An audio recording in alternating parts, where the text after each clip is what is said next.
কোরআনে সূরা মাইদার 90 নম্বর আয়াতে উল্লেখ আছে যে, या अय्युहल्लज़ीना आमनू হে মুমিনগণ, इन्नमल खम्रु वल मैसुरु নিশ্চয়ই মদ এবং জুয়া, वल अंसाबु वल अज़लामु মূর্তি পূজার বেদী এবং ভাগ্য নির্ণায়ক স্বর, रिज्सुम মিন আমলি শাইতান এ সবই শয়তানের কার্য। ফাজতানিবু লাকুম তুফলিহুন। উহা বর্জন করো যাতে সফল কাম হতে পারো।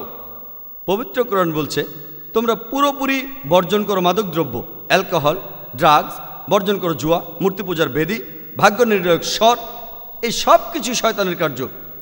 আর আমরা জানি যে মাদকদ্রব্য হলো এই সমাজের যাবতীয় অপরাধগুলির অন্যতম একটি কারণ। এর ফলে সর্বজনীন ভ্রাতৃত্বের ব্যাঘাত ঘটে। আর বিভিন্ন পরিসংখ্যান আমাদের বলে দেয় যে আমেরিকায় প্রতিদিন গড়ে 1900টারও বেশি ধর্ষণের ঘটনা ঘটে থাকে। আর এর বেশিরভাগ ক্ষেত্রেই দেখা যায় যে ভিকটিম অথবা যে ধর্ষক একজন মাতাল থাকে।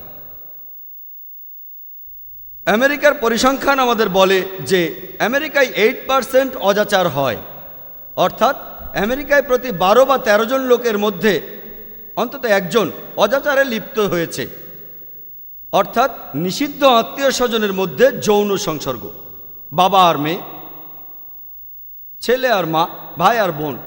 আর বেশিরভাগই, প্রায় সবগুলো ক্ষেত্রেই এই ঘটনাগুলো ঘটে মাতাল অবস্থায়।